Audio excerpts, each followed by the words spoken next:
এখন আমরা আরেক ধরনের লুপ শিখব, যার নাম হচ্ছে ফর লুপ। তো আগে হয় লুপ দিয়ে আমরা যে কাজগুলো করেছি সেই একই কাজগুলা এবারে ফর লুপ দিয়ে করব। তো তার আগে চলো আমরা দেখি ফর লুপের সিনট্যাক্সটা কিরকম।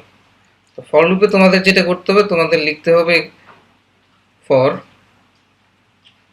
লেখার পর এখানে ফার্স্ট ব্র্যাকেট দিবে এবং তারপর সেকেন্ড ব্র্যাকেট দিয়ে ব্লক শুরু করবে, ব্লক শেষ করবে, এবং যেই কাজগুলো তুমি লুপের ভেতর করতে চাও সেগুলা এখানে লিখবে। আর ফরের ভেতর যে ফার্স্ট ব্র্যাকেটটা থাকে সেখানে তিনটা অংশ থাকে এবং তিনটা অংশ সেমিকোলন দিয়ে আলাদা করা। তো তিনটা অংশ তো আলাদা করতে আমার কয়টা সেমিকোলন লাগবে? দুইটা।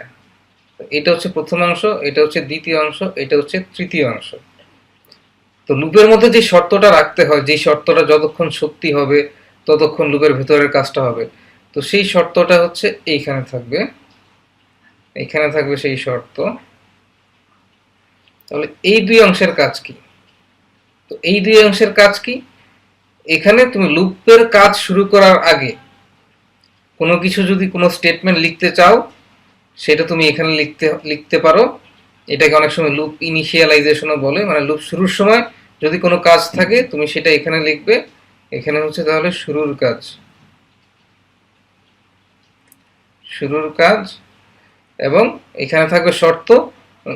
শর্ত যখন সত্য হবে তখন ভিতরের কাজটা একবার হবে, এবং ভিতরের কাজটা একবার হওয়ার পর লুপটা এইখানে চলে আসবে। এখানে চলে আসে তুমি যদি কোনো কাজ করতে বলো সেই কাজটা সেখানে একবার করবে, করার পর তারপর আবার এখানে চলে আসবে।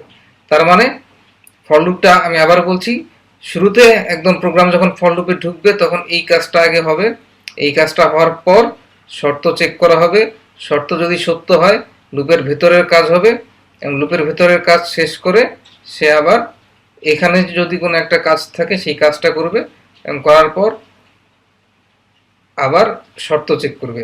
এই কাজটা কিন্তু একবারই হবে, এখন কিন্তু আর এই শুরুর কাজটা হবে না, এখন আবার শর্ত চেক করবে, শর্ত যদি সত্য হয় তাহলে এই কাজটা হবে, এভাবে চলতে থাকবে, এখানে লুপটা ঘুরতে থাকবে। ঠিক আছে? তো এভাবে ফর লুপ দেওয়ার সুবিধাটা কি? তো এইভাবে ফর লুপ করার সুবিধা যেটা, সেটা আমরা যখন একটা প্রোগ্রাম লিখবো তখনই আমরা বুঝতে পারবো। চলো আমরা তাহলে 1 থেকে 100 পর্যন্ত সব সংখ্যা প্রিন্ট করার যে প্রোগ্রামটা হোয়াইল লুপ দিয়ে লিখেছিলাম সেটা এবারে ফর লুপ দিয়ে লিখে ফেলি।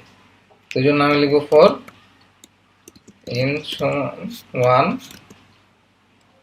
n less than or equal to 100, n সমান প্লাস 1।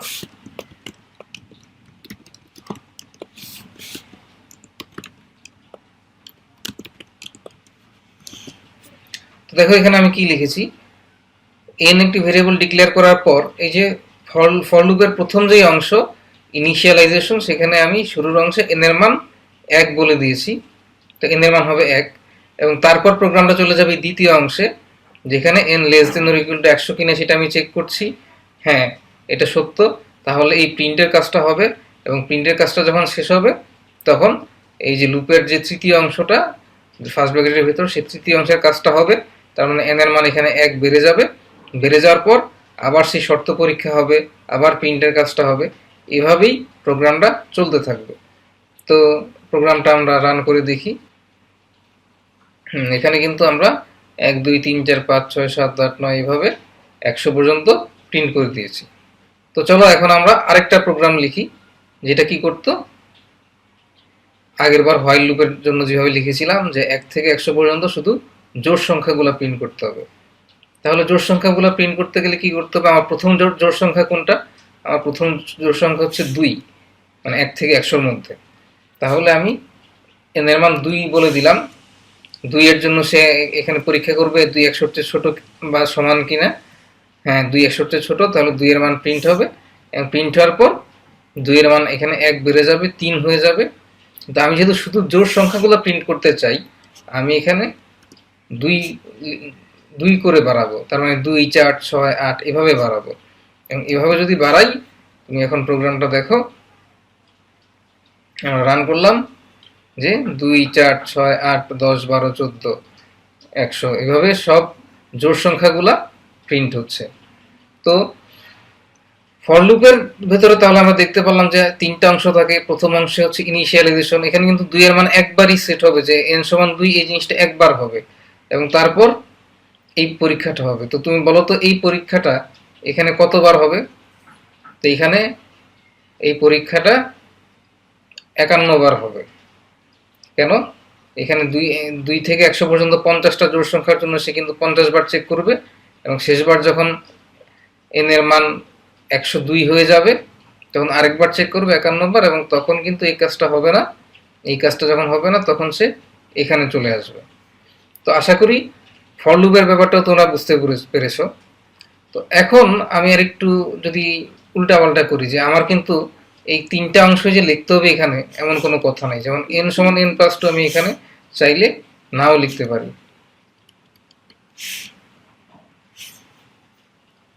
যদি না লিখি তাহলে কি হবে? সেটা আমরা রান করলেই বুঝতে পারবো। বারবার 2 প্রিন্ট হচ্ছে এবং তোমার প্রোগ্রাম কিন্তু বন্ধ হচ্ছে না। তো আমি এটা বন্ধ করে দিলাম। বারবার 2 প্রিন্ট হওয়ার কারণ হচ্ছে যে 2 এর মান যে একবার 2 ডিক্লেয়ার করেছি, তখন তো 2 প্রিন্ট হওয়ার পর এখানে আমি আর মান বাড়াচ্ছি না, তখন n এর মান 2 থাকছে, এবং বারবার এই চেকটা করে সব চেকটা বারবারই সত্য হচ্ছে এই কন্ডিশনটা, এবং 2 এর মান প্রিন্ট হচ্ছে। তাহলে আমি এখানেও চাইলে 2 এর মান বাড়িয়ে দিতে পারি।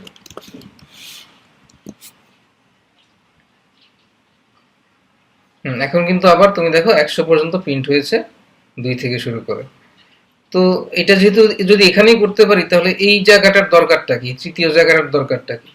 আসলে এখানে সাধারণত ফর লুপের যে নিয়ম, তুমি এখানে লিখলেও কোনো নিয়মের লঙ্ঘন হবে না, কিন্তু সবাই যেটা করে যে এই এই কাজটা সবাই এখানেই করে, এবং এখানে করার লাভটা হচ্ছে কি, যে আসলে তোমার ইনক্রিমেন্টটা কিভাবে হবে, লুপের পরিবর্তনটা কিভাবে হবে, তুমি এদিকে তাকেই বুঝতে পারবে। মানে তোমার কোডটা যখন আরেকজন পড়বে তার জন্য ব্যাপারটা সহজ হবে।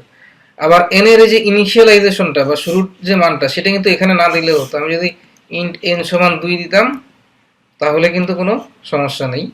তুমি দেখো আমরা এখানে এই জায়গাটা খালি রেখেছি, সেমিকোলনটা কিন্তু দিতে হবে। এই অংশটা খালি রেখে এখন আমি রান করছি প্রোগ্রামটা। এখনো কিন্তু আমার 2 থেকে 100 পর্যন্ত প্রিন্ট হয়ে গেছে। এখন আমি যদি কিছুই না দিই তাহলে কি হবে? আমি তো দেখলাম যে প্রথম অংশ না দিলে হয়, দ্বিতীয় অংশ না দিলে হয়, দুঃখিত তৃতীয় অংশ না দিলে হয়। এখন যদি আমি দ্বিতীয় অংশটাও না দিই, শুধু সেমিকোলন 2টা দিতে হবে, ধর সেমিকোলনও দিলাম না, একটা সেমিকোলন দিলাম, তখন আমার প্রোগ্রামটা কি হবে? এখানে কিন্তু একটা এরর দেখাচ্ছে, তার মানে আমার আসলে 2টা সেমিকোলন দিতেই হবে। 2টা সেমিকোলন দিয়ে এখন আমি রান করি, এখন 2 বারবার প্রিন্ট হচ্ছে, 2 বারবার প্রিন্ট হচ্ছে। তার মানে লুপটা বন্ধ হচ্ছে না, কারণ এখন এখানে তো কোনো কন্ডিশনই নেই। তার মানে এখানে যদি কোনো কন্ডিশন না থাকে তাহলে সে ধরে নিবে যে কন্ডিশন সবসময় সত্য, এবং ফর লুপের কাজটা বারবার হতেই থাকবে। তো পরের লেকচারে আমরা দেখব যে আমরা যদি কোনো বিপদে পড়ে যাই, যে হ্যাঁ ফর লুপের কন্ডিশন সবসময় সত্য হচ্ছে বা হোয়াইল লুপের কন্ডিশন সবসময় সত্য হচ্ছে, সেই বিপদ থেকে মুক্তির উপায়টা কি। তো ততক্ষণ তোমরা ফর লুপ প্র্যাকটিস করতে থাকো। Happy coding.